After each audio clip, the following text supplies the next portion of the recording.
हाँ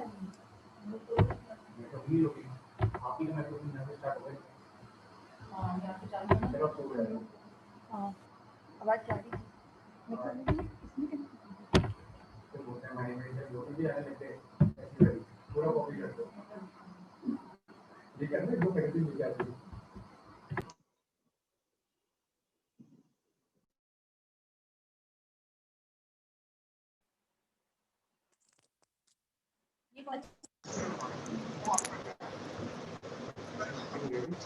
ये 11 से चलेगी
हाँ you're getting a lot of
अरे हो गया, अब क्या है?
Good morning to Honorable Vice Chancellor Professor Vaishali Sharma. Good morning, all the deans, HODs of various departments. Good morning to our expert on the topic, Professor J.R. Sharma. Good morning to my dear colleagues, students, and others who have joined this webinar. Education is fundamental for achieving human potential, developing an equitable and just society, and promoting national development. Providing universal access to quality education is the key to India's continued ascent and leadership on the global stage in terms of economic growth, social justice and equality, scientific advancement, national integration, and cultural preservation. Universal high quality education is the best way forward for developing and maximizing our country's rich talents and resources for the good of the individual, society, country, and the world. India will have the highest population of young people in the world over the next decade, and our ability to provide high quality educational opportunities to them will determine the future of our country. The National Education Policy 2020, which was approved by the Union Cabinet of India on 29th July 2020 outlines the vision of India's new education system. The new policy replaces the previous national policy on education 1986. The policy is a comprehensive framework for elementary education to higher education as well as vocational training in both rural and urban India. The policy aims to transform India's education system by 2030. Keeping this in view, Unnat Bharat Abhiyan Cell of Jagannath University has organized this webinar to have full clarity and understanding of the new education policy. First, I would like to invite Honorable Vice Chancellor, Jagannath University, Professor Vaishali Sharma, to address the gathering. Hello Ma'am. Hello morning सब ठीक है। हाँ, phone किया था यार, वो एक comfortable हो वो पेपर एक बनाने के लिए। तो कल पेपर है यार उसका, आपको भेजा पावर इलेक्ट्रॉनिक्स भेजा हुआ शायद, है ना?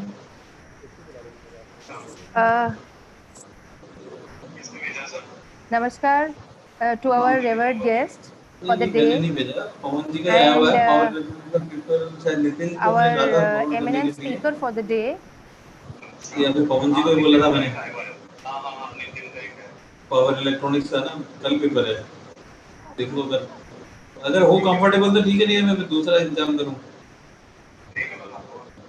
चलो एक power electronic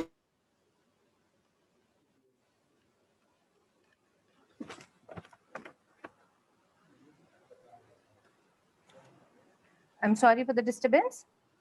So a very warm welcome and a namaskar to our revered guest of the day and eminent speaker for today's webinar, Professor J.R. Sharma.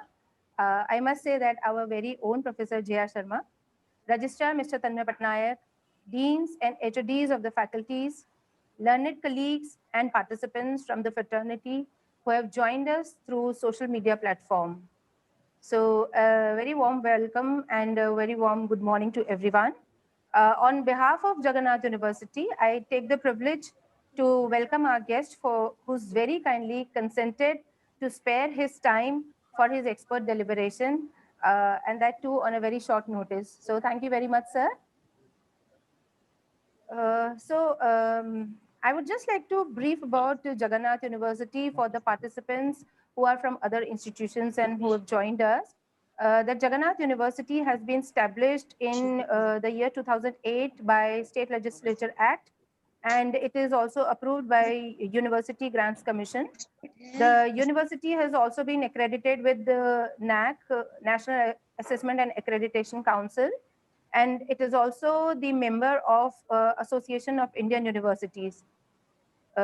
Regarding the programs, the university is running both undergraduate and postgraduate and also the doctorate programs in the streams of engineering technology, management and commerce, law, architecture, agriculture, life and allied sciences, education, physiotherapy, pharmacy, BWork degree programs in various fields, etc.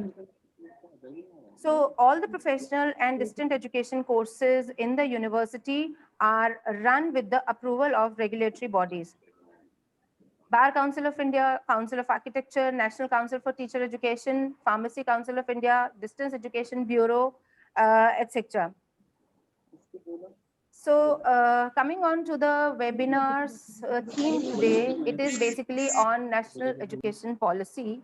So a lot has been talked about national education policy, but yes, there is yet a lot of clarifications to come from the side of the government, from the NHRD, from the Ministry of Education itself. But we also thought that our faculty members and other people from the fraternity would definitely like to have certain clarity on what all NEP is containing for all of us in terms of teaching and learning. So here I remember that during the Roundtable Conference in 1931, Mahatma Gandhi in one of his speeches said, "The beautiful tree of education was cut down by you British. Therefore, today, India is far more illiterate than it was 100 years ago." Baba Saheb Ambedkar had also opined that everyone has a right to learn. So what happened in the meantime that Western education was spread among Indians. Scientific, technical, and moral education was largely ignored, which was the basis of Indian education system since ages.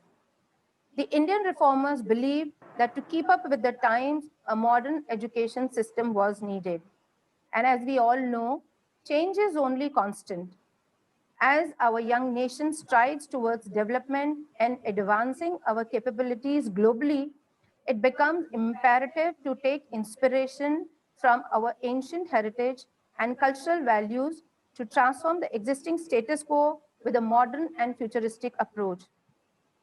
The recently approved new education policy is a much needed guiding light to nurture our demographic potential.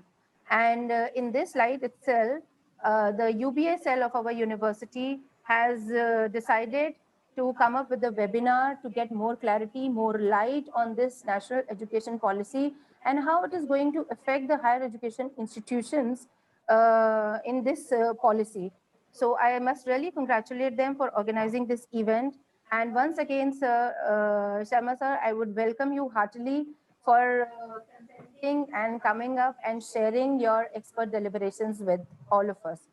So thank you very much. This is all from my side. And I'm not take much of your time because we all are eager to hear from you. Thank you, sir. Thank you so much, ma'am, for the inspiring words. Today we have with us Professor Sharma, who is founder and head of accreditation age. He has guided faculty of over 80 higher education institutes so far in NAC, NBA, foreign accreditations, and outcome-based education. A distinguished academician and quality person, he is well known and recognized regionally, nationally, and internationally for his outreach in quality building and accreditations for higher education institutions. Professor Sharma, please address the gathering and throw some light on new education policy.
Good morning, everyone.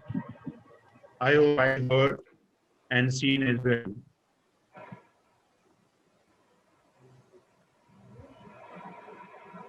Yes, sir. Yes, sir. We are able to hear. Fine. Fine, great. Sorry for a small glitch at the very beginning of the session.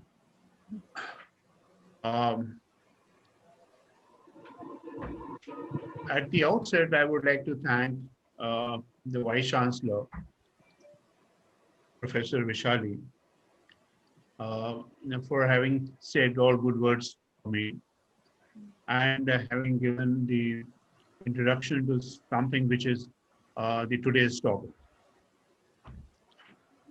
Uh, Ladies and gentlemen, for good about 34 years, the nation was waiting and waiting to have an education policy rolled down by the nation. It was a very long wait for the reason that a lot of thinking had to go into it. Besides, this policy has attracted at least about 2 lakh comments from all over, from experts and otherwise.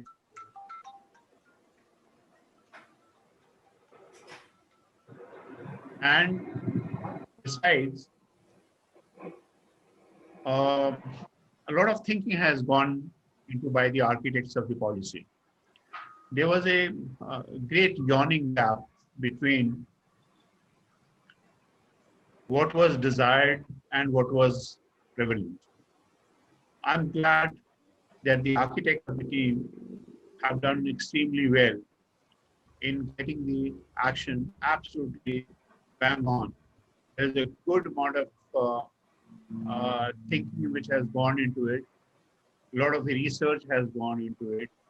A lot of good policies and best practices which have been being followed all over the world have been brought in to, not only bear on the policy, but directly, but also there is a great amount of Indianization in this aspect, where the Indian culture, the Indian requirement, and what was actually essentially required by India was to be incorporated in the best practice of the world. And what we have today is an excellent document, a policy, which gives us a wonderful guideline on where to start from and where to go.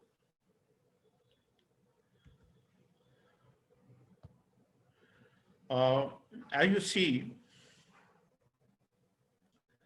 the policy envisions an education system which is rooted in Indian ethos. This is very critical to note the vision. The rooted in Indian ethos would actually mean that this policy is specific, not only in terms of the best practices which have been honed in from all over, but also they have been brought in to bear on the rootedness of the Indian ethos. And therefore, it is very essentially Indian policy. It is equitable in the sense that it opens up the doors for all, and the accessibility is for all, and in particular, the the lower rung of the society, those disadvantaged people. So it gives that kind of visionary thought to it. The other aspect is the high quality, which would be there as part of inherent deliverable or inherent policy making. Anywhere, in any policy, without quality, it's not possible to sustain or to lead any policy to to the aim that a country would like to attain. Now, if you look at this is a quality bridge. When the architects have gone into making of this policy, they have actually deliberated into lots of things.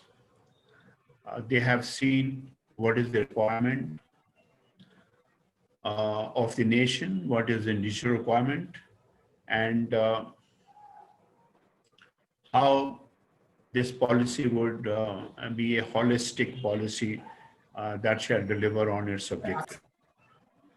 So what you have here is the first pillar, or you can say a pile, which is achieving full human potential.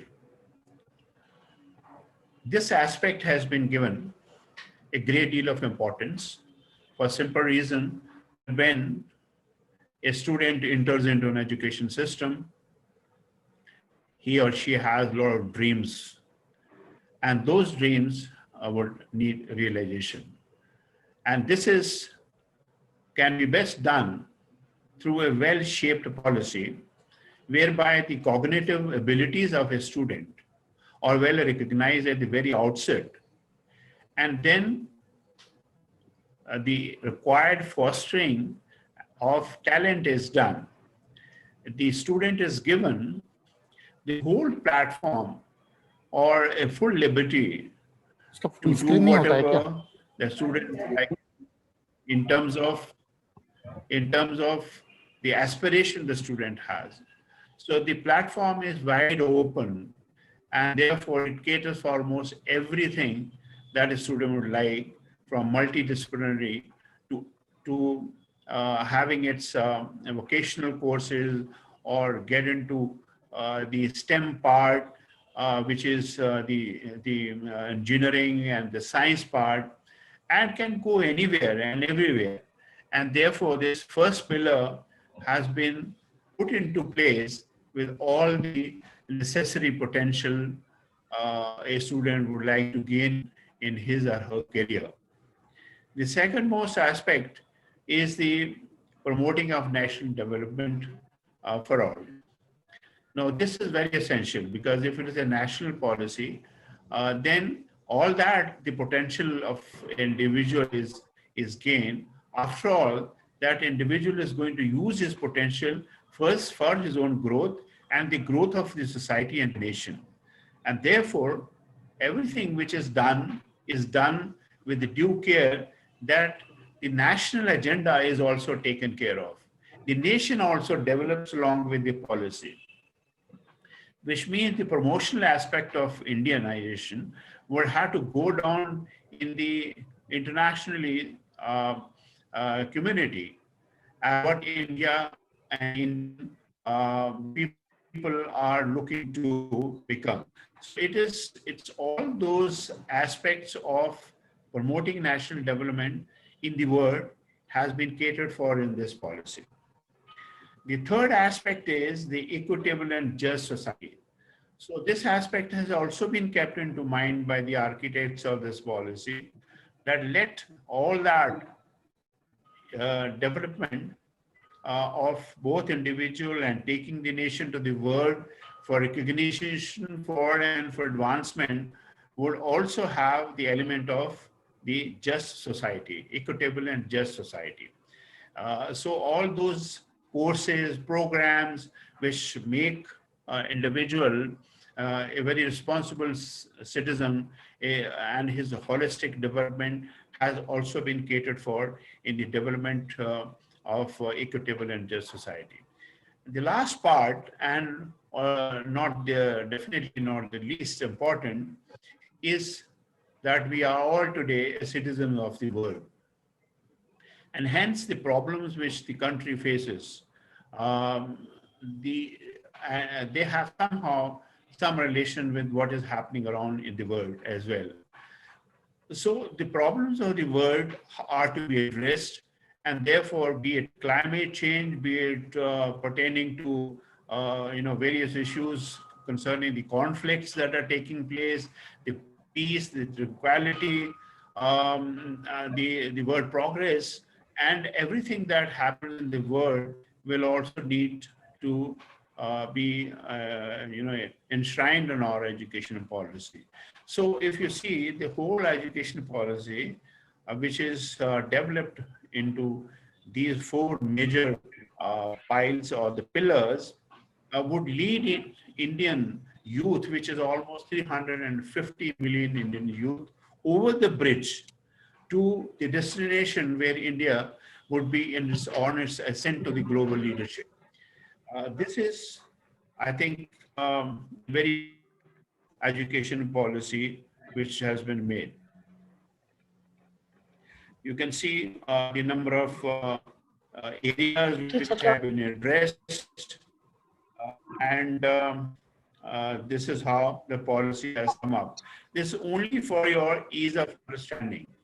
Well, the next part, which pertains to this education policy, is about the restructuring and consolidation. Ladies and gentlemen, today, in an hours of discussion, I shall touch upon something which is, very striking in this education policy. Something which has been there and has only been emphasized or has been stressed upon, will not be something I would be really looking to discuss today. I would be talking about something which is unique in this policy, and also how does it relate to you. I think the most important part is to relate to yourself as to what will happen in your journey or in your pathways. Will it help or will it won't help? Or will it be good or will it not be good? So what you as faculty or what you as the leaders, academic leaders, or as an IQAC team, the quality people will have to position yourself to make sure that you understand the nuances of some of the most critical aspects of this policy. So be sure that I would be discussing only the unique aspects of this policy. So one of the, perhaps if you ask me one thing, sir, what is it that this policy is, the best it has delivered, which perhaps was not seen ever, or was actually the biggest problem of education that we have had, and it gets resolved now, I would simply say that it's the restructuring and consolidation that has been visualized and has been laid down in the policy, which was much awaited and was required surely. Now, what is this? You see, what was, I'm sure you're all aware, the education had been totally fragmented. And it was in form of small colleges sprued up somewhere, some colleges in the green fields, somewhere there were a few colleges in the markets as shops of education, and there were some colleges which were just simply not able to pull up with very few strength of 100 students and below. Everyone who wanted to make money at some point of time in the late 90s, 1990s, opened up a college, and hence initial the boom that took place also took the toll of a good education as well. So you were everywhere, but you were nowhere, frankly. The education was a big sufferer because the quality was totally lacking. The owners and those who built these small institutions, after some time when the competition also hotted up, they found they were not able to give the requisite infrastructure, also not the intellectual wealth. There was no academic and physical infrastructure to really make it the college worth a real college. And hence a lot of things started happening. If you see this picture itself, you find a student with a small little umbrella and getting wet. It was a situation of that kind. But what was required on the right side, if you see, a very happy student and with a big umbrella and not getting wet, which means what you required was a larger ambit, a larger university, a university where everything is available, an institution where everything is available. In the smaller one, it was not possible. Imagine how can an institute which is located in a bazaar, in a shopping complex, and it can provide facilities for a holistic growth of a student in sports, cultural activities, and hobbies, clubs. The student needs lots of things. I think that was being very criminal. So this aspect has not been actually, taken care of, and India was requiring this thing to happen. Now, what shall happen now is that all these affiliated colleges will go. So would the affiliated universities go, exit, and they will be replaced by colleges and universities with a strength of minimum of 3,000 students and above. And now it can be the same colleges which can grow up to that strength, and they can only grow up to their strength by virtue of their credibility. They can't go otherwise.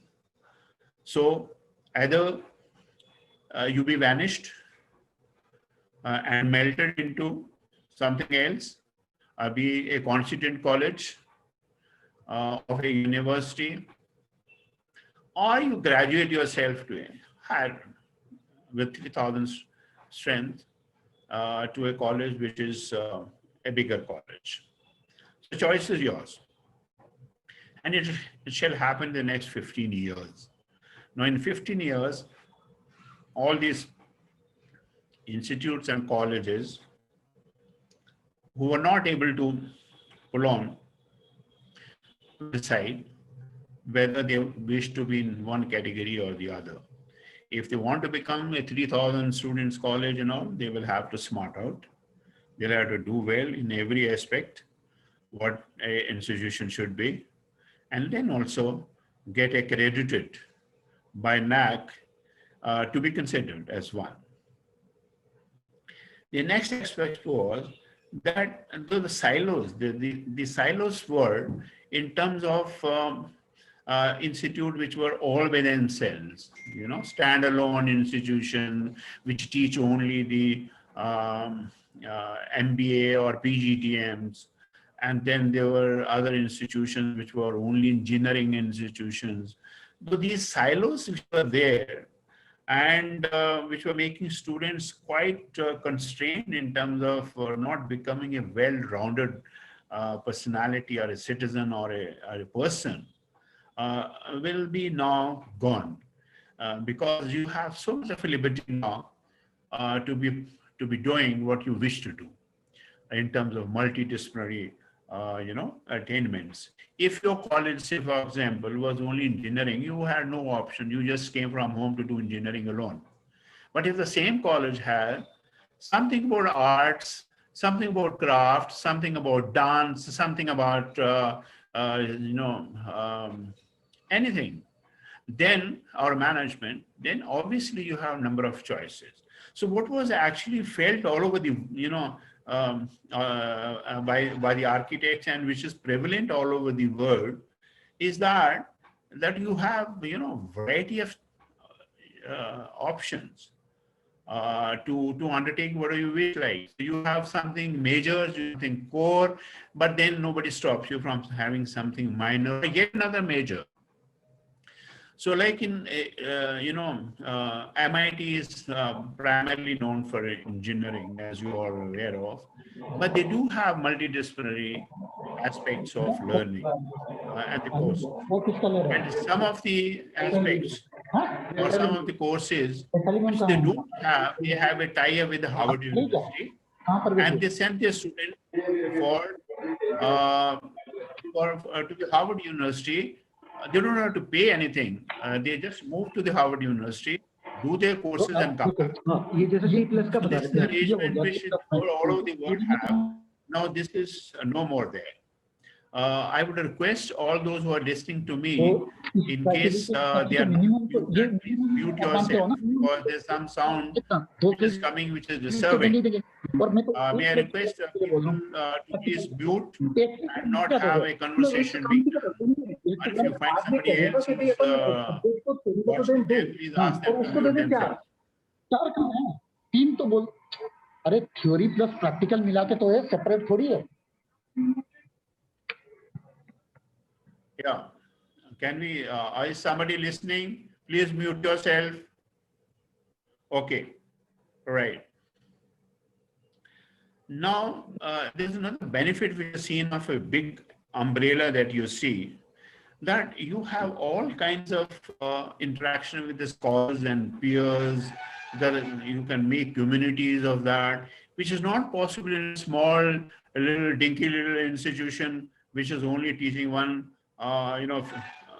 one particular discipline, and there are very few students.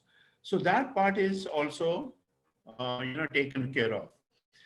Then, if institution is a bigger one, then the resources which are to be utilized, there is a good amount of possibility of the resources being used as more efficiently than otherwise. So that's how it was thought that let this fragmented education system go away and be replaced by university or college. There will be only two things now. No, one is a university. There will be no known as something like deemed to be universities and other universities. There's nothing.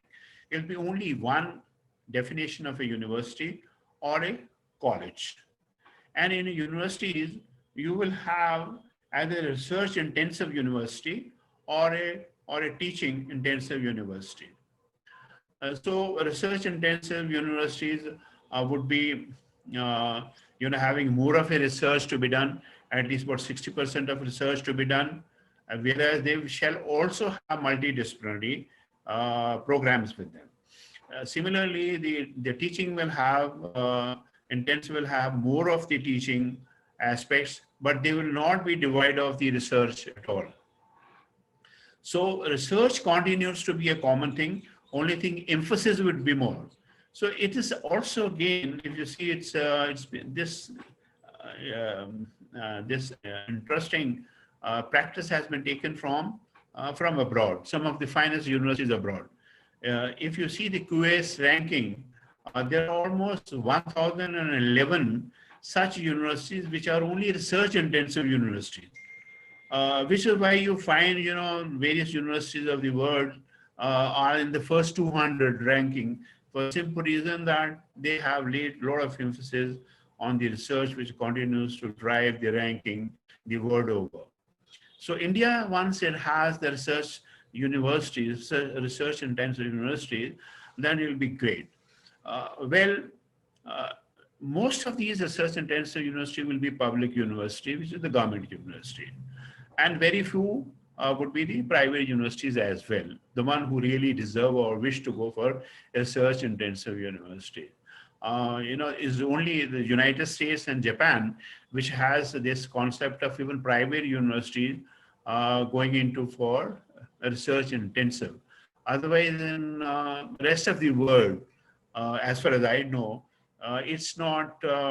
It's only confined to the public universities to be the research intensive, because they have the funds and they can give them those funds, and those universities can really prosper. So this is one aspect of consolidation, which is, I suppose it will work very well. And by 2030, besides that, there'll be one multidisciplinary, university which will be there in every district, which will be a public university, and that shall take care of multidisciplinary aspects of the, the policy. Now, next aspect is vocational and skill development. Now, this aspect has been actually thoroughly neglected by our previous policy or by India as such, which is why things have not moved towards what other neighboring countries. I don't wish to talk or even name China, being a hostile country to us, but I have no option. Something which is a fact is a fact, that this country has really progressed in this matter of having the vocational courses being done in a big way. Not only China, United States has almost 52% of its force of the young people between 19 to 24 years who are compulsorily put into this vocational courses. Similarly, the country like Germany has something like 75% of its students who are doing these vocational courses. South Korea, where you find every product coming to India has a South Korean, stamp over it, and they're doing well. It's got almost 96% of Korean students between the age of 19 to 24 years who are doing the vocational courses and then uh, becoming what they wish to become. Now, why India lacked is in this is actually, I think, the system itself, because initially it was only left to up to 10th class to 12th class, and those who drop out from 8th class onwards, they were the one who used to go for this kind of vocational courses and ITIs, etc., etc. And it was also not considered great to be doing a vocational courses. The kind of tag which was attached to it. But now that tag is being taken off completely. The importance of a plumber, the electrician, and the like would be same as that of probably a doctor or engineer or others. That's the kind of a thinking which has gone behind this national policy, and there'll be easy pathway which will be carved out by the government to make sure that these people who do their vocational courses and join then the higher education, they find an easy way to get into that from those diplomas to do their undergraduate degree as engineers. Not just that, India doesn't stop at that. This policy doesn't stop at that.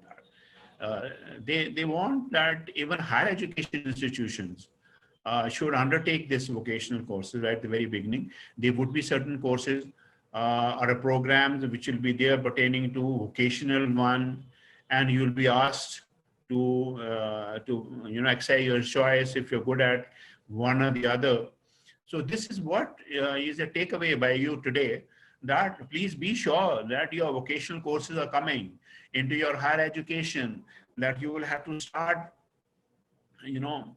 thinking about these vocational courses, how to introduce them, which is the best vocational course that will be best. Can you tie up with the industry for delivering these vocational courses?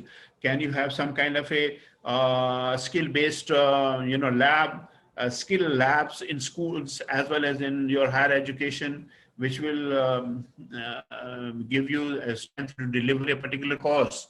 So all that tie up with the industry, within your own self, and coming out of vocational courses will be the most, you can say, a urgent need which has been realized, because after all, India has to become Atmanirbhar, and you have been hearing that.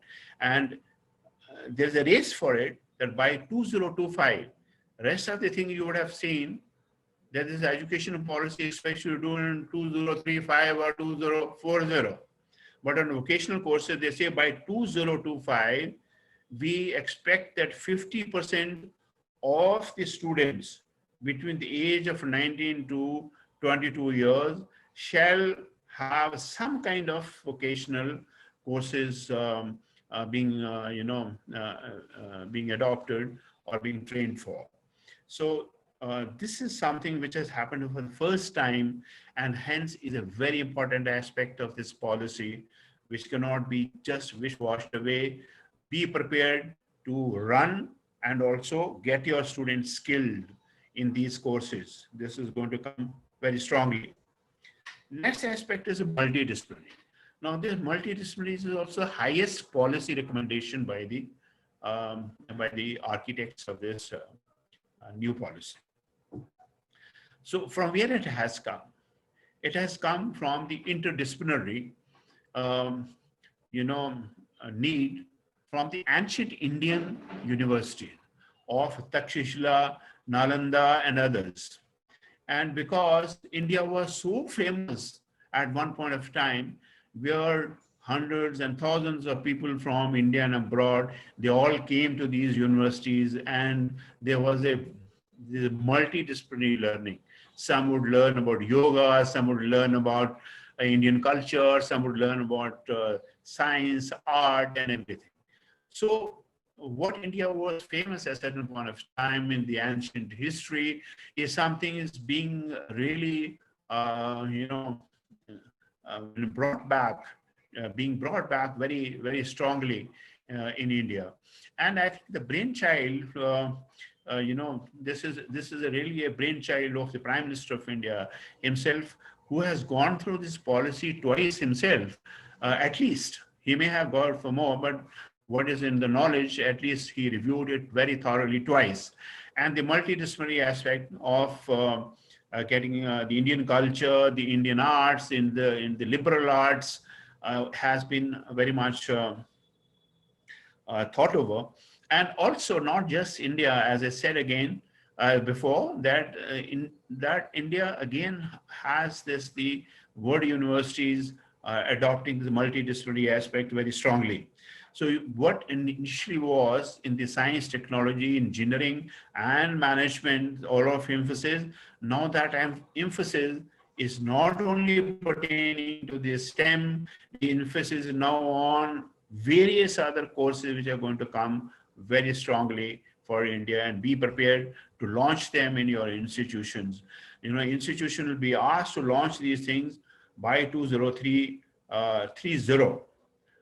and then build up their strength of 3,000 thereafter.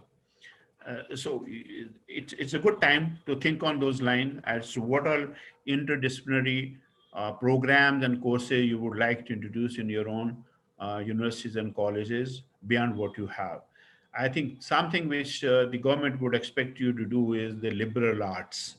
If you have many more, like what I know of your university, Jagannath University, you have a number of courses or programs which they are pertaining to multidisciplinary, but something where you are not having those, you may have to be, you know, adopting those courses and programs as well. Uh, the the next aspect, which is again very interesting, is the autonomy part of institution. So for long, the autonomy has been considered as a most essential requirement. The world over, not only in India, the world over, it has been realized that if you make the institutions autonomous, the possibility of those people having a full freedom to develop it in the way their founders and their, you know, the expert teams leading the institutions would be much, much better than having a lot of regulations which are brought to bear on institutions. You would see it for yourself, the kind of institution, the regulation that you have from the AICT, the UGC. The AICT, that handbook, if most of you have read, you would find that almost 320 pages of that handbook, 2019 19, 20, 21.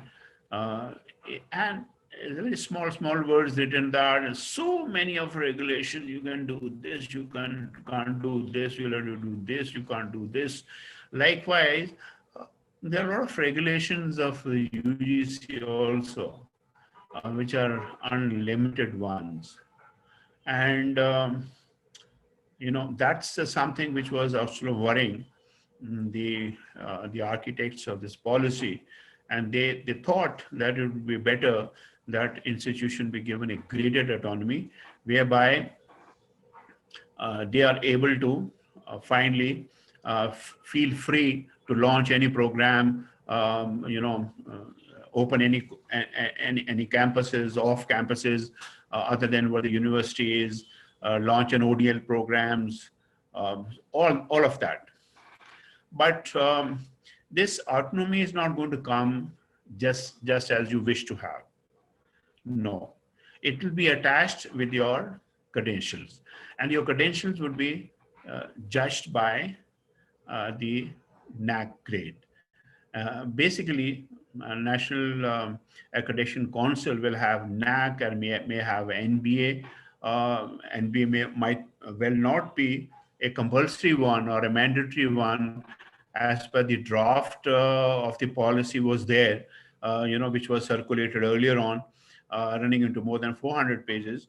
So there, the NBA was not a mandatory one, like currently it is mandatory for the AICT approved institutions. And but for the NAC, it was always mandatory and it will continue to be mandatory. So once you get your grade, good grade in NAC, you will be, you'll get your autonomy according to that. Like for example, it's already there to currently you have, say, like category 1 institution with 3.51 CGPA and above. And similarly, for category 2 institutions, you have something like 3.26 CGPA and above, which means if you're category 2, you have certain liberties. If you have if you are 3.51, you will have certain amount of other autonomous liberties where you don't have to ask for any regular permissions from regulatory authorities to do whatever you feel like doing. So it will be something like that, but the determining authority would be primarily your NAC, which means NAC attains the highest importance. And I wonder if they're going to put some check balances into the NAC itself, because if it is going to determine the futures of various universities and colleges, and whether some college must become an autonomous college or not, or will it become a partly autonomous in terms of full autonomy or less autonomy. That if such is a big part which is given to NAC, then obviously NAC will have to do a lot of homework as well to be known as a fair and independent body. But for that, surely for the next 15 years, has been targeted that all institutions in India will have a full autonomy, which is a good thing to happen. I hope everybody smarts up to the autonomy. The next aspect is about the exit options. Now, all those who have certain questions, kind of keep writing your questions in the chat, and we'll answer some of these questions at the end of the session. I will not let you go disappointed that your questions were not answered. At least most of the important questions shall be answered at the end of the session. Now, exit options, you will have a diploma option. So like, for example, you clear 1 year, you will have a diploma option. If you clear, say, 2 years, then you have advanced diploma, and similarly the degree after 3 years and 4 years. There are 2 options which have been kept for you. There is also another option for a degree, which is 4 years plus research. So you have various stages by which you can exit. In the same policy at one place, it's been mentioned that if you complete 1 year, you'll get a certificate program. Also in the same policy, it also says that if you complete 1 year, you'll get a diploma. So there are a few ambiguities which have been still left out in the policy document. Maybe some mistake at some place can happen. And there's also another mistake you must also know in the educational policy somewhere when they are defining the universities which are research intensive and teaching intensive.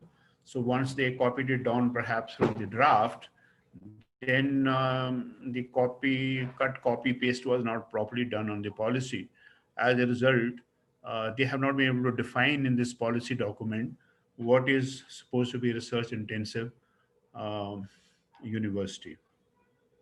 Notwithstanding these mistakes, because after all, it's a national policy, and therefore, you will have, one thing is very clear in this, that you will have options of getting a diploma, advanced diploma and degree, which means you can exit any amount of, at any point of time, get your credits, and then on the next one, which is a very good thing to happen at your own time. You might have some other requirement in your life to do something else. So you are not tied down to a degree. So your credits get, the importance, and there'll be a system whereby your credits will be stored, and credits may be from the foreign university credits may be from other university credit, from your own university, and the standard setting framework will decide as to how the credits will be counted. And that's what it's a very hallmark of this policy. The other aspect, ladies and gentlemen, is the governance. I think the governance was also a very big issue. If you see that, as I was mentioned to you, that there's a very lengthy and very big documents that you have had, which were put before you for compliances. But actually, the compliances were extremely lacking. You have seen it for yourself. The affiliated colleges were getting approved for the EOA annually by simply submitting an affidavit by the head of the institution, and what kind of those affidavits were there, you're all aware, and how these colleges were getting approved. Similarly, because there's no regulatory supervision to check whether there's a malpractices going on or not, whether the institution really deserves to be approved or not. So there were regulations, but there were nobody to follow the regulations. Similarly, on many counts, these regulations were violated, and the regulations were not put into a real practice, even as of now. So what people realized, that there was a need for these regulatory councils to be given a new shape. There were other issues as well. For example, there was a conflict of overlapping of responsibilities between the regulatory councils and the University Grant Commission. Often these things were getting resolved in the Supreme Court and other courts as to who's responsible for what. And similarly, there were undue powers which were vested in the UGC and AICT, and which is what made everything, go not that as it should have been, resulting in that the new governance structure has come in, where you have Higher Education Council of India, and that one will have the National Higher Education Regulatory Council, and GEC, HEGC, and NAC. So all these are very clearly visible to you on the screen. You will have a single regulator, including teachers' education, taking over function of a UGC, AICT, NCT. They're all getting combined in CRC. The only people who perhaps are being left out from the Higher Education Council of India is the medical and law. They'll be governed separately, and the rest of them will be part of the governance structure. So UGC, AICT, NCT all getting combined into the National Higher Education Regulatory Council. They will be the one who will govern it. Similarly, you have the General Education Council to form HE qualification and standard setting framework. All your AICT and other regulatory council, which you use to set a lot of conditions for you, will be under the GEC, and they'll be standard setting, they're standard setting bodies, professional standard setting bodies as they call, and they would be the one who will be part of the GEC as members. So there are a number of regulatory councils, be it agriculture, be it pharmacy and others. So they will all home on to the GEC, and see the single sole authority in terms of setting standards.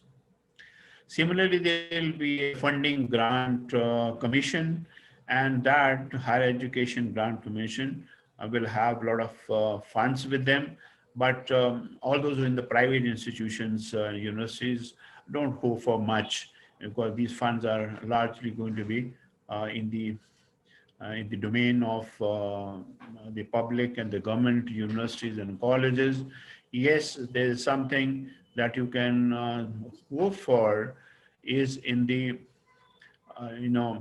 National Research Fund, that foundation, the National Research Foundation, when a research is going to be projected, or for that matter, you will have a research project going, then there will be a peer review of the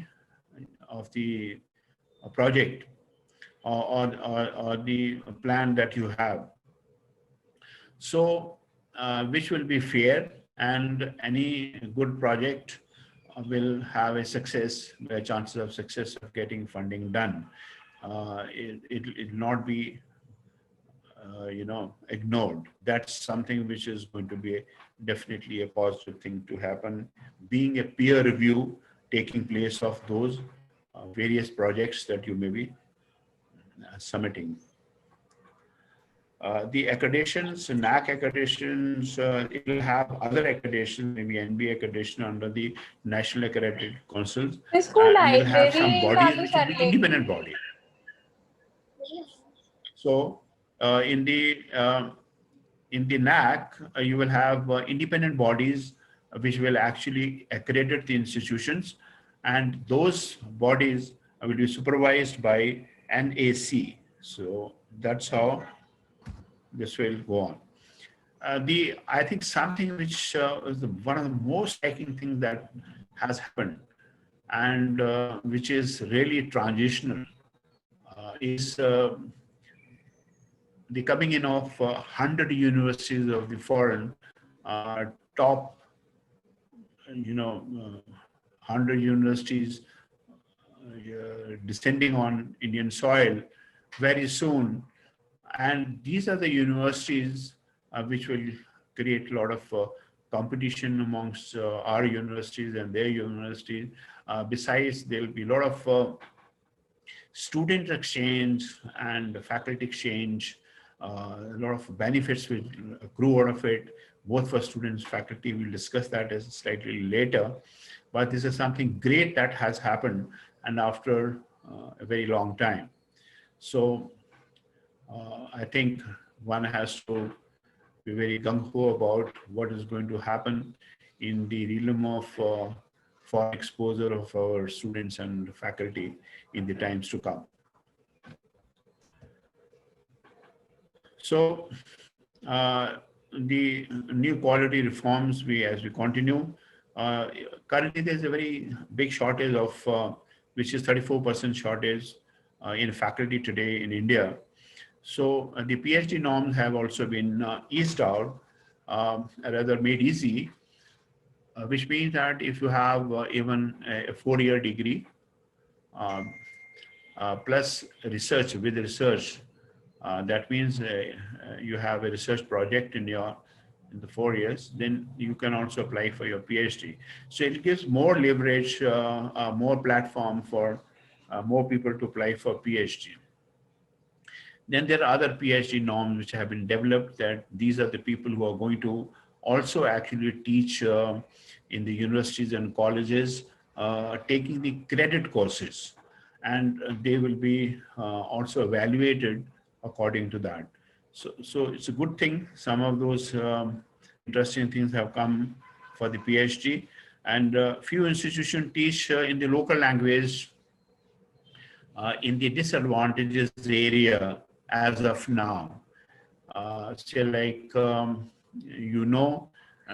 in India, the language is after every 4 kilometers. That's the kind of thing, but you possibly cannot have even that kind of absorption of language. But surely in the regional wise, the regional language and the local languages are going to be a very interesting aspect of this new policy, and most of your courses shall have to be related or delivered through the local languages. Not that English will be anyway not given the importance. But definitely the local language, there will be courses converted into local languages, much as is being going to be done in the primary and secondary education. Similarly, for higher education, you'll be expected to take courses in Hindi and other local language that you may have. So that's one of the striking feature of this education policy. One multidisciplinary higher education institute will be in every district, we said, and gross enrollment ratio, which is at 26.3%, will be made to 50% by 2035.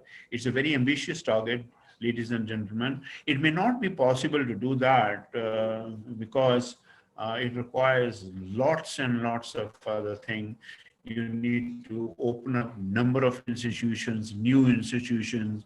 You will also have to make sure that the programs also deliver to online distance learning. But once you put a rider on it that you cannot deliver it if you are less than A grade or A plus grade, in case you don't wish to have any permission of the concerned authority, then that limitation would also restrict the kind of enrollment ratio. And therefore, by 2035, it's a very ambitious target to have your gross enrollment ratio raised from current 26.3 to 50%. Flexibility to offer master program is also there. Like if you have 4 years of your degree, then you will only have to have 1 year to be devoted to your master's program. But if you have 3 years degree, then you will have 1 year to be devoted for master program plus 1 year for taking on the research. And therefore, this flexibility of the master program will also help a lot of master programs being taken up. AMPHIL has been dropped, and this aspect has been taken up a little more strongly. Merit-based peer-reviewed research funding, this I have just covered. This is the only hallmark of your research. The rest of the research, I'm sure you will have to find your ways to muster research funding. A national scholarship portal will be there for those who have very poor background from the marginalized society and those people who are not able to pick it up their education because of lack of finances. So there's a national scholarship portal which will be available. How much scholarship it will be able to actually give is anybody's guess, considering the fact that though India is looking to have 6% of its GDP being devoted to education, but the fact of the matter is, again, is very ambitious. They have also put a small rider in this, that the states will have to join hands with the center to make it to 6% of the GDP. It's not simple. It's a very big target. Currently, it is only 0.69%, which is too low. So similarly, for say like for purpose of research funding, you have a real problem at hand. Currently, we are just about the world's only total research that takes place in the world. We are just about 2.2% of the research contribution, both in terms of research contribution as a number of innovations and research that we have done, as also the funding that is being done. Much against China, which has got something like 19.33% of the total world research funding it does in his country. Though, of course, the United States is very high on something like 40%. So what we have today is, comparing with, it'll be, I think, not correct to compare with China, which has almost 15 trillion economy on its side, as against 2.3 with us. And similarly, the kind of money they spend on their research is something like $317 billion every year, as against only $26 billion by India. So you can imagine the kind of emphasis the countries are giving to the research and development of their people.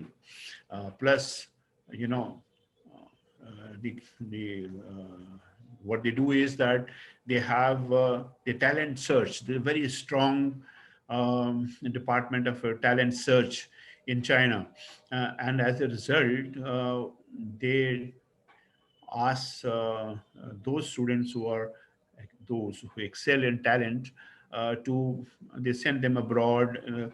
They also send to some of the best universities of their own. And when they go to abroad, their entire education is funded by China, by the country itself. And what they have is that you must return back to China within 15 years. Um, and invest rest of your abilities and thing in China itself for the welfare of the or for the progress of the country, which is a must do. You simply cannot say no, I can't return because I'm doing very well. But they're also given a lot of privilege when they return to do whatever they feel like. There are a lot of concessions they're given.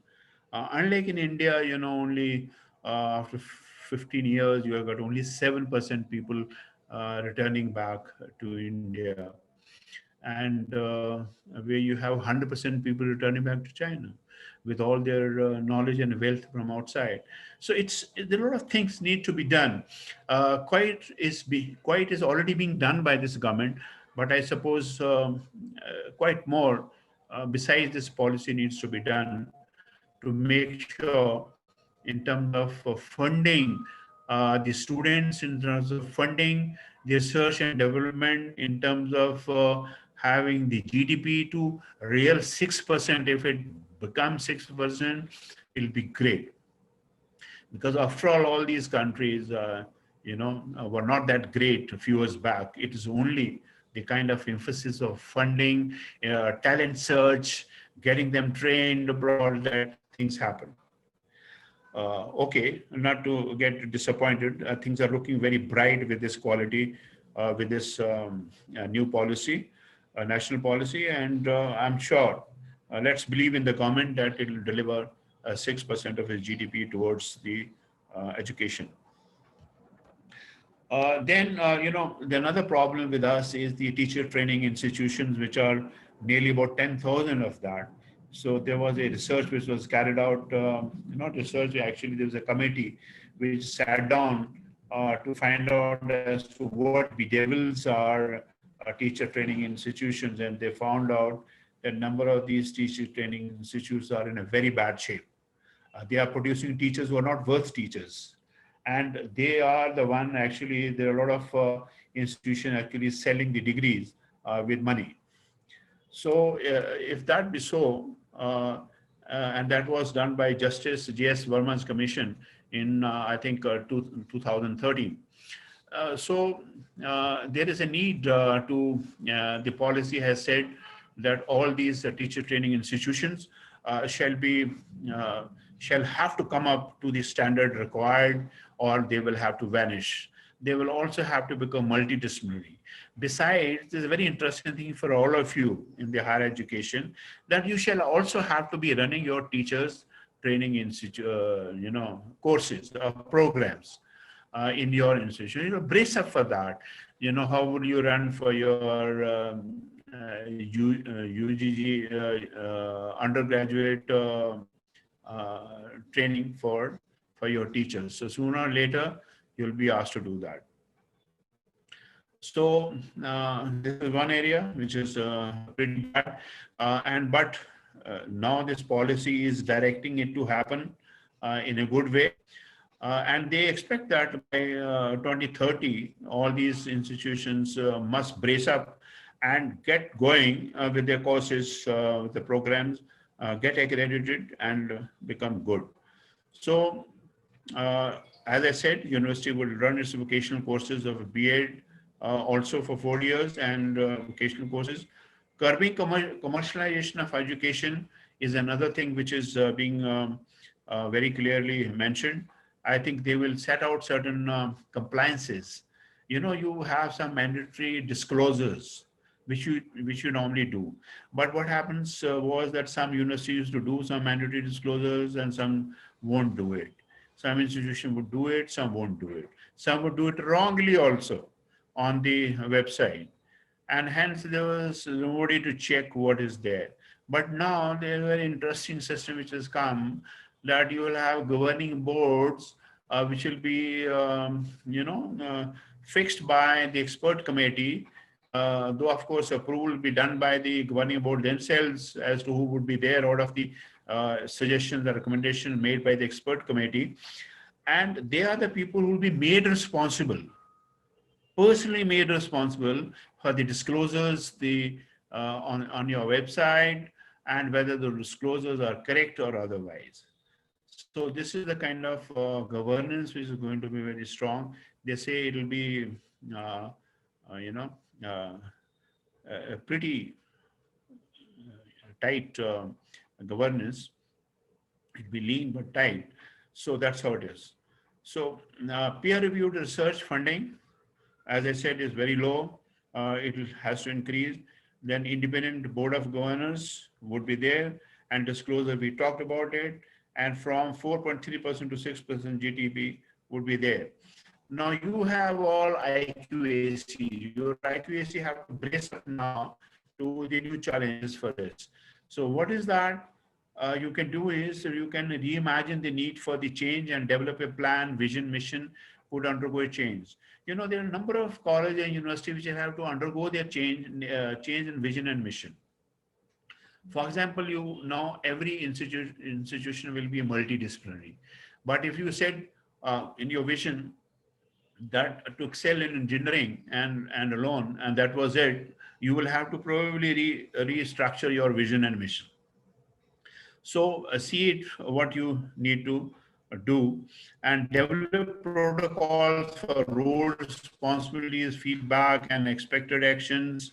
Um, the best way in any IQAC can function is that they develop protocols.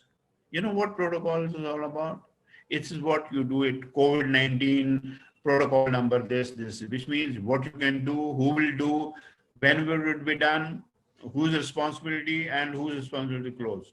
So that kind of thing will have to be set by you as an IQAC to ensure that you are able to implement everything which has been laid down by the education policy. And similarly, you have certain responsibility to do, but you can succeed best as an IQAC head or an IQAC cell if you help others to succeed. So don't just sit down to say, okay, you do this, but ask whether you as the IQAC member or a head can help others in doing that. So it's a wonderful that if the faculty, any faculty is good faculty, you know, everyone is born to work. And if you're born to work, obviously you like to work, isn't it? So, you know, the best way to make you work is that you feel that it's your duty to work. The moment you know it's your duty to work, you will work. So let it be felt that it's your duty to work. Now, what is it that thirst areas, like a knack, as I said, will be a big hammer. You will have to do extremely well. Otherwise, you forget about your autonomy, you forget about your brand, you forget about your competition. The knack takes the biggest cake now. So get prepared for your knack accreditation and do well. Start preparing right away and start preparing very well. And let AQSC of yours take a lead in that. Yes, brace up for the big challenges. I'm not going to cover one single. Yes, there are a few things important are that the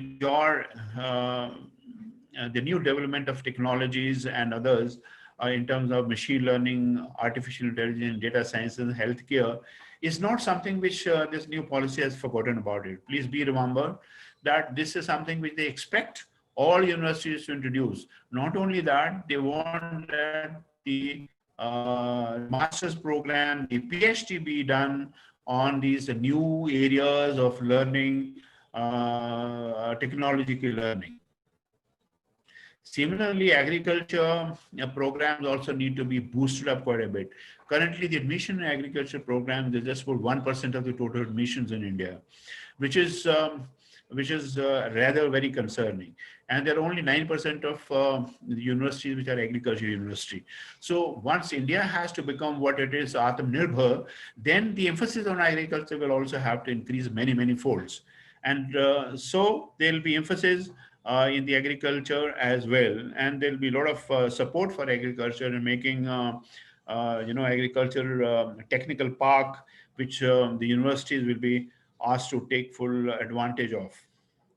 So you'll have to carry out a pilot study for online education and use of Diksha, Swayam, and Swayam Prabha, and likewise, because lots of things are happening now on online, webinars, and through your LMS, your students being taught. God only knows when this COVID shall go away from India and the world, and whether it will return or it won't return. But what is surely that you can do today, and your IQAC will be able to do it much better, is that carry out a pilot study as to how you can make the online education system a very robust one in terms of delivery, in terms of comfort of a student, in terms of certain, a software that you can develop and deliver it through your learning management system. So this is something which we asked to carry out a pilot study of this. So teachers would be undergoing some uh, training for the content creating for the LMS, which I think I have been mentioning almost every seminar, that every teacher will have to go through the software development. If not, then at least get it outsourced for the time being, and then learn these skills in your own time to do it yourself, be it in the case of simulations, in the case of 3D designing, to make your courses more and more productive. And next is that uh, they the institution will do extremely well as an IQAC if you have topic center clubs which you open up, and you have tuition cell which is there all the time for an institute to help students, whoever student is not doing well in the class, and can go for a tuition within the institution itself. Setting up support system for socioeconomic disadvantaged students, and then internationalization through various subjects of ideology which you have to use. In the times to come, whenever you are introducing any program, please be sure that what you thought was in terms of Indian languages, Ayush, yoga, arts, music, and culture and social science, etc., which were at the back seat, now have come in the front seat. And they will be the ones which they will carry the credits, and you will have to be actually running these courses in your universities. No, there are the very interesting things. Things are happening all over the university. People are actually, the whole thing is churning up. I just heard a few days back, there's one university which has opened up um, a, a separate school for this life sciences, or for where the students are going and they're getting experiences on their various things like yoga, meditation, and they're all credit courses. Earlier on, it used to be value-added courses. No more. This is all uh, turning, and therefore be prepared that all these courses be on the arts, music, yoga, culture, etc., shall be the ones which will be actually carrying the credits, and you will have to be introducing them. And about the faculty, This is the last slide about the faculty and students. What is there for faculty and students? This is something which I think interests everybody. Now, for example, the foreign universities are coming. Now it's time for all of you to brace up with your new skills and make your career far more better than you would have probably thought before these universities were to come. Why? For two reasons. One is that if your profile is very high, very good in certain areas, you'll be taken by these universities and you'll be hired for a big fat package. And they will definitely not only package, but you will also enjoy because they will have the world's best labs and systems to work on, which is why you all aspire to go outside India, is because of the kind of infrastructure they have. They'll bring all their infrastructure here. So you'll have professional satisfaction, you'll have a fat pay with you. So that's a great going. Secondly, even if you stay in your own universities and colleges, which you should stay, why not? Why only go for those universities and let them make money? Then you will be able to collaborate with those universities, have faculty exchange in terms of research, in terms of teaching, learning, in terms of skills, etc. And you'll be able to pitch in better as a faculty in terms of faculty exchange and learn a lot from them. And very soon you'll find most of the universities in India will also smart out to match up their competence along with the foreign universities. Otherwise, they'll stop existing because the competition will be very hot, and therefore make best use of it. Now, what you get, what this new policy asks you to do, the institutions to do, is that they ask them a workplace environment to be provided to the teacher and students. Clean water, hygienic bathrooms, your workspace is excellent one, conditions good in all over. The institution will be asked to do it if they are not doing it. So this is something which is going to happen very nice for you. Secondly, you will, as a faculty, you'll have a whole freedom to make your own course curriculum, your delivery tools, assessment tools. So they would expect you to pitch in a lot of things and also make your own, and lesson plans or written material of the kind, join MOOCs and also share those material with the MOOCs. So this is something which is being expected. Then the FTP for specified hours will be mentioned, and there'll be a lot of emphasis on FTP. So there'll be a lot of transparency on your salary, what you are given. Is it the way they are being there? There are a lot of checks and balances are going to come.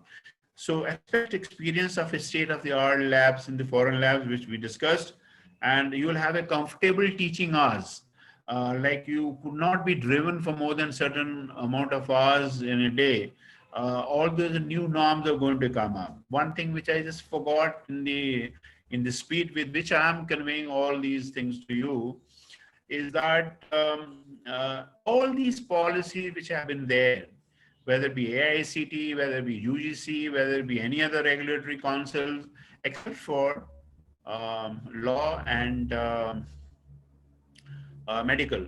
All these things will be, there'll be separate regulatory bodies to do that. But except for those two, all your policy which have been laid down will be reviewed, will be reassessed, will be rechecked whether they are good enough or not. And you as institution will have a lot of things to do in this case because you will have to give inputs. So a number of times it so happens that the input is not given. Say like suppose nobody gives input for NAC. I'm just giving a case. Say like most of the inputs when the NAC had asked for health sciences, really anybody came with the health sciences input for the NAC. But then what happened? Then the NAC had to amend this, their SSR 7 times in a year, which only shows that, certain things, you quietly take on. I think now is the time when you are asked for why various bodies which have been so created, who will start functioning now, they will have to be asking you, what is that which is not quite relevant now because of the new policy would like changes to occur. And therefore, be good as an institution, be good as a faculty to give your opinion. Let's change this. This is what will make better. So that responsibility shall be there. The faculty shall have rewards and accountability of that is goes on. And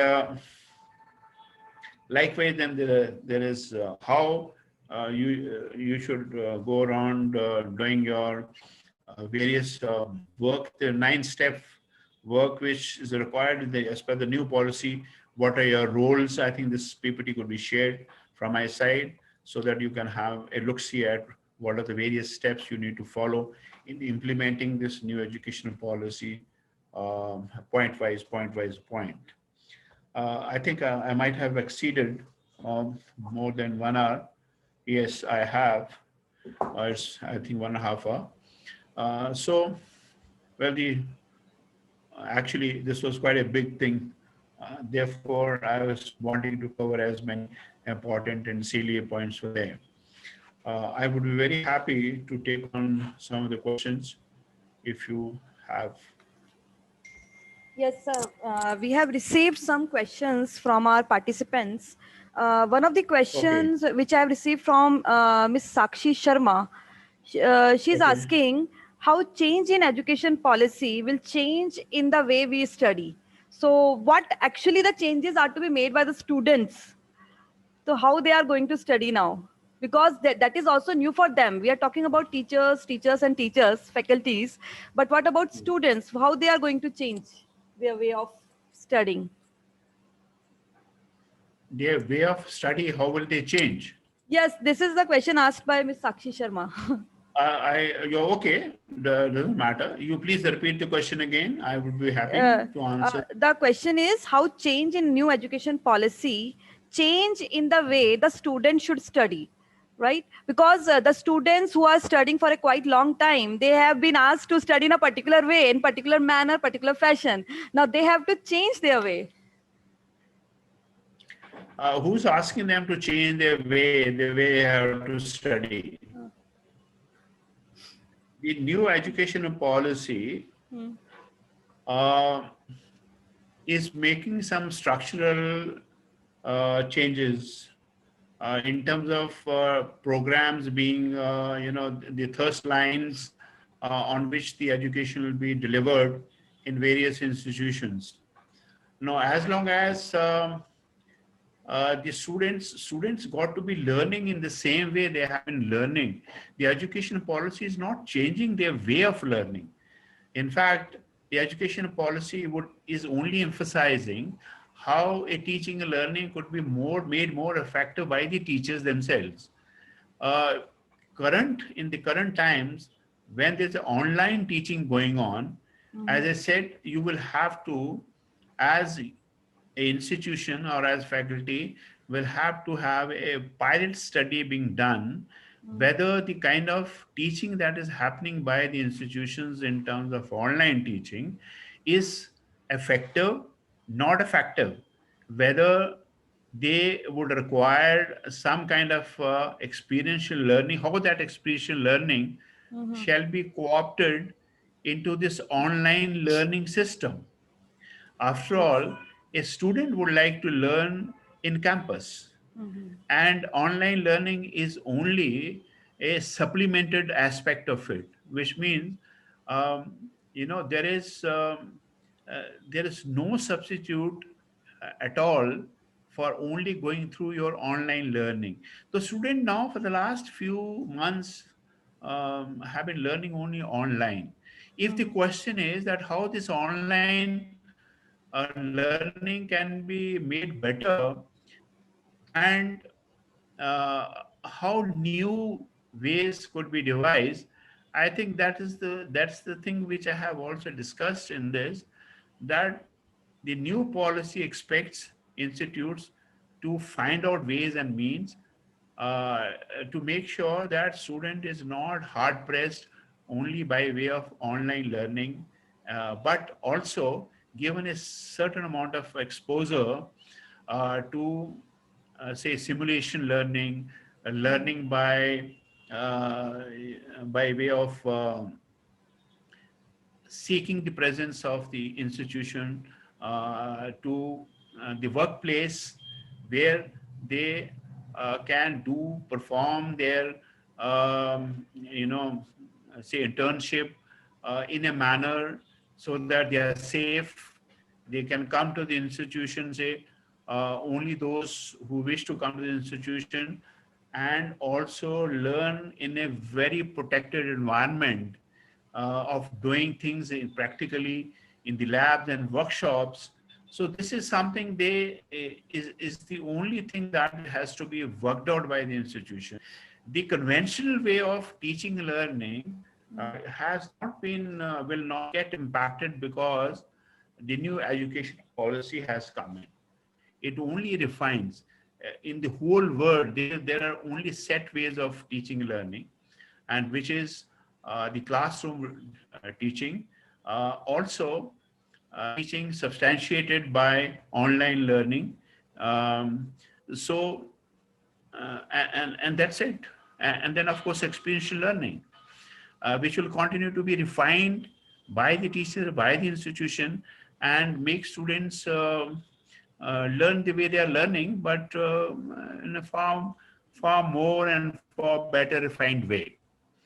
So that's it. Otherwise, there's no change that is fundamental change that has taken place because of the new policy has come. Okay. Right. Another question which I've received is what are the parameters? Because there is lot has been talked about research universities and multidisciplinary universities. So what actually what are the parameters for the research universities? How does an university will come in the bracket of a research university? Yeah. See, these are the things which have not been defined as yet by the National Higher Education Regulatory Council. They will have to find out who will be considered as part of the research intensive university. Currently, what is understood is that if the emphasis is 60% of the institute's emphasis is on research and 40% in teaching learning, teaching intensive, then that university would be called as a research. Now, how to figure out as to what is the 60%? So there has to be certain parameters laid down that if a university has so many funded research projects, Right. has so many faculty writing research papers in published journals listed in Scopus. This is the citation index, and so many in faculty have been involved into this. Then holistically, they can say a university, they can ask university, would you like to go for a research intensive? Would you like to remain in the teaching intensive itself? It'll be a choice which will be given, and there is no such hard demarcation between the two. A research university can convert itself to a teaching intensive can convert itself to research, depending on what is the founders and the people who are there, their vision of making a particular university. Okay? Okay. Another question, which actually comes from one of your slides, one of the participant has asked, how does the government plans to open up higher education to foreign players? And she's asking again that what would another thing is that the universities, what are the best universities? How the government is going to select the best universities which will open up their campuses outside India? Okay. This, I think, firstly, the government should answer, but um, what I can fathom out of my experience is that to come down to the 100 top universities is not much of a problem, because there is a Times Higher Education ranking, there is a QS ranking, so you can always have the top 100 universities being picked up from there.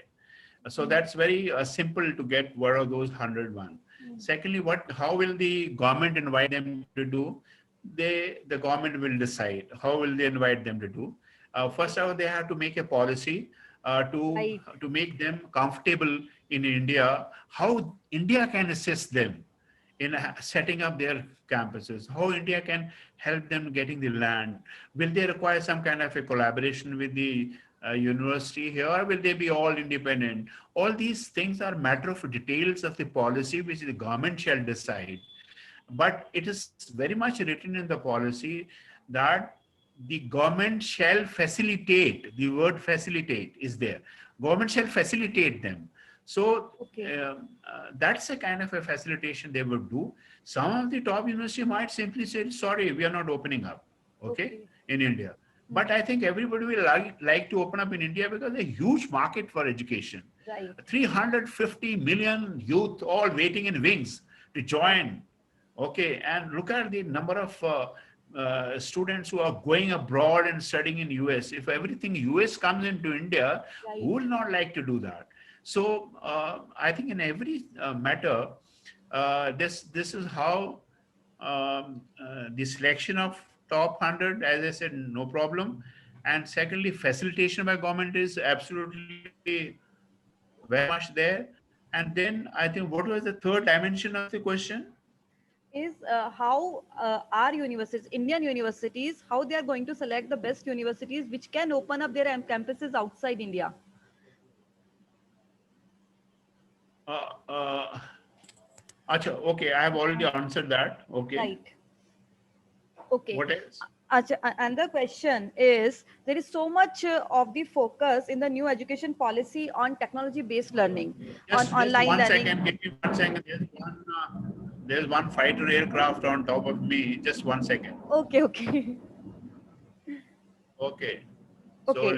let that fighter aircraft also do his job. Okay. Yes. Now, Yes. done. Okay.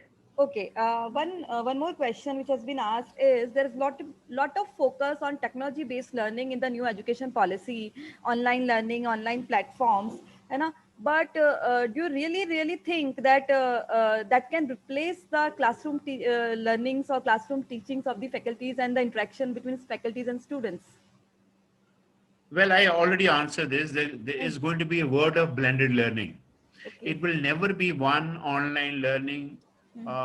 that can never replace. You know, a lot of study has been being done by Harvard University, and it has been found that the students of Harvard University, as well as Stanford University, and others who done this research on online grasping of lessons by students and their liking for it, there's a total discard by students. Students are not liking to be studying on online.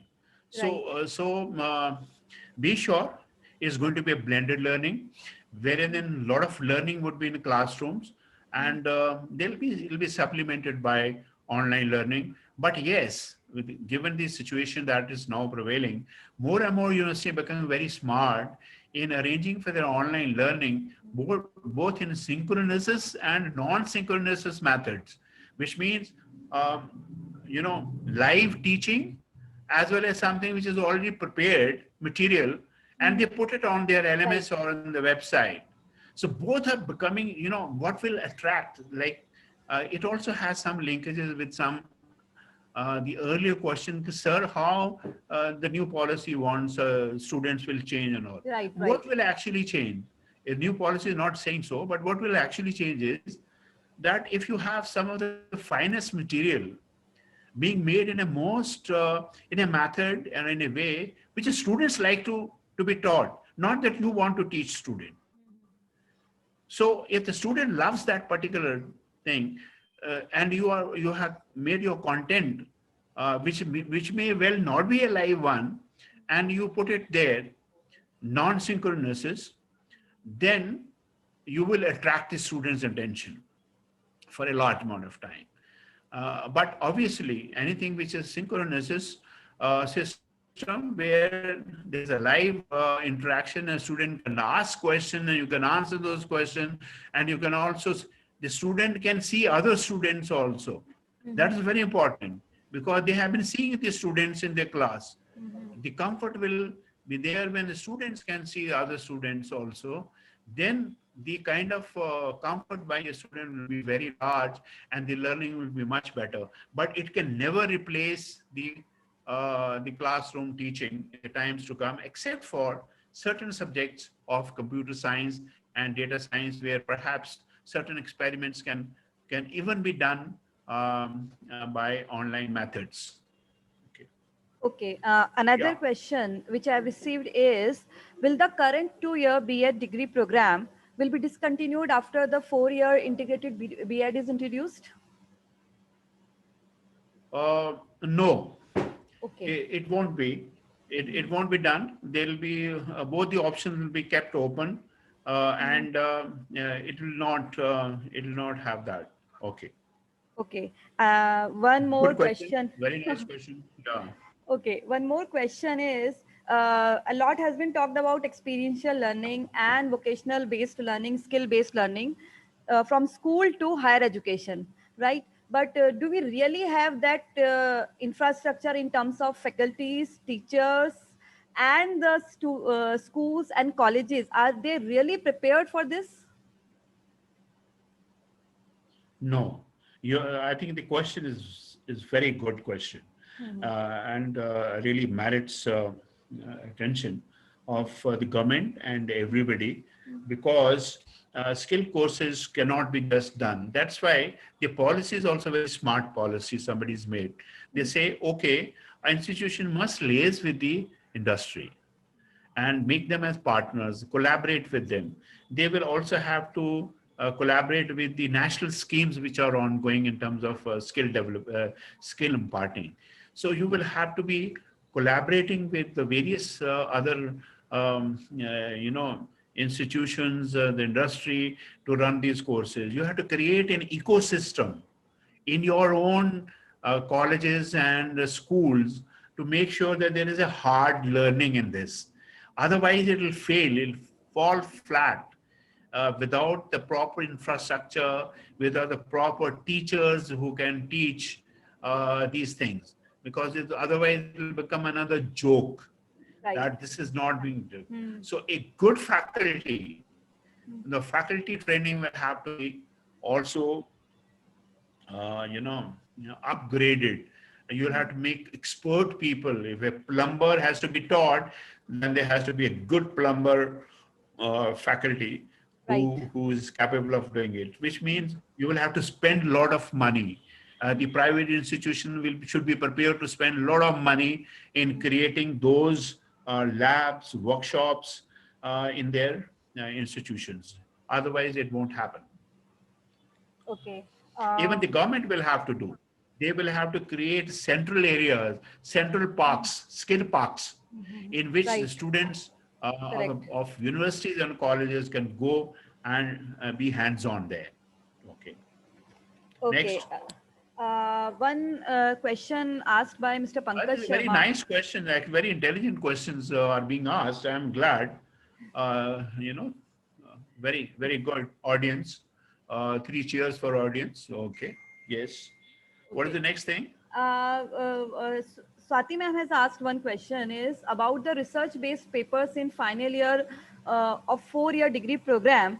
Will they be mandatory for students? No, no, not at all. It is not, the new policy doesn't say so that research papers would be mandatory, but there will be a research project. Should you have 4-year degree program with research, then there will be a research project which will be given to you, and it will be a very good project to do. uh, Okay. and it will be time taking. It will be also invite a lot of research interest in that, and which is only that's why you will get your degree with research, 4-year degree with research. I think it'll be worthwhile doing any if, when it gets introduced, because you will straight away be entitled to PhD your program. PhD. Yes. Okay. One question which has been asked by Mr. Pankaj Sharma, that how education system will be connected to the corporates, right? Because industry-oriented programs, industry-based programs, and if we talk about skill-based programs, they're all related to industry. But is there any provision in policy that how to connect industry with the teaching learning process? is there any provision in which they both can be Excellent. connected? Yes. Uh, Yeah. You see, it's a very good question again, because industry's contribution towards education has been very minimal. Let me be very frank. right, correct. All this we keep talking about.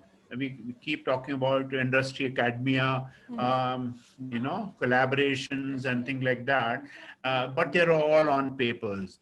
The industry doesn't do enough. Right. Like I would say, like I quote an example, in case of China, what happens is that 15% of a certain level of industry, the 15% of the profits shall have to go to the research aspect of the institutions as well as the industry by itself. And similarly, the funding to the institution is of a very high level. And the industry interaction is also of a very high level with the education institution. However, this thing has not yet, been done in India.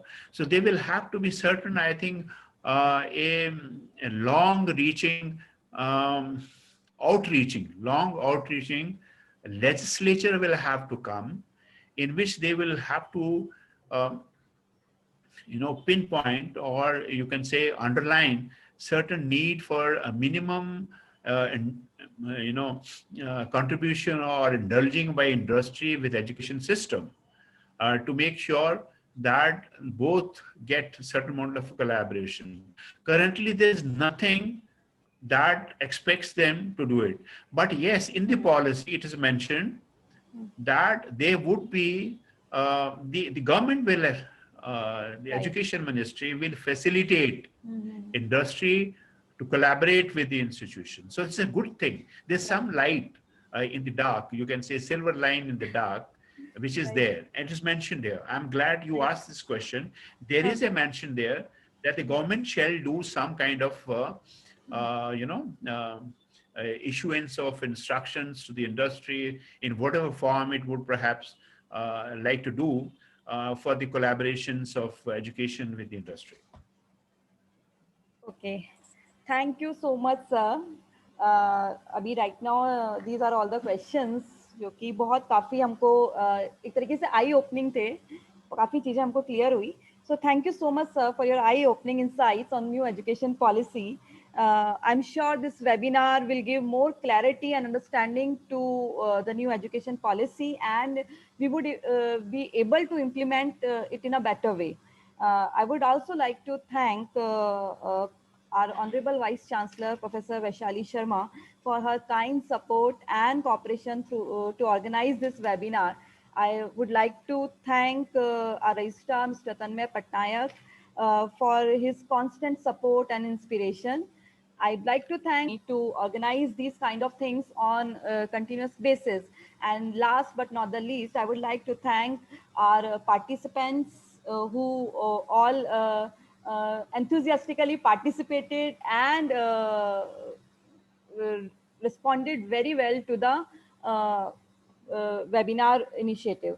One more people who I would like to thank is our supporting staff, technical staff, who work with me like anything to make this webinar connect to all the people and make it successful. Thank you so much to all. I also wish to thank all my audience and listener who have been there through it. It was a long subject, rather long Yes, policy, yes, and to give you almost everything within the specified time, right. I had to actually rush through in the number of things. I wish I would have deliberated on certain points, but all the same, I covered the maximum exclusive aspects of the policy. I'm glad that your questions were great. I hope I have been able to answer them equally well. I am also grateful to the management of your university, and particularly to your honorable uh, officiating vice chancellor, the registrar, and you all as a team. You've been great. I know you all. I have worked with you in the earlier times. You are all very fine faculty and a good university to always look at. I wish you all the best in your endeavor. I wish every participant a good time with the new national policy, as well as good health for you and for your family. Thank Thank you, you. thank you, thank you so much, sir. Thank you.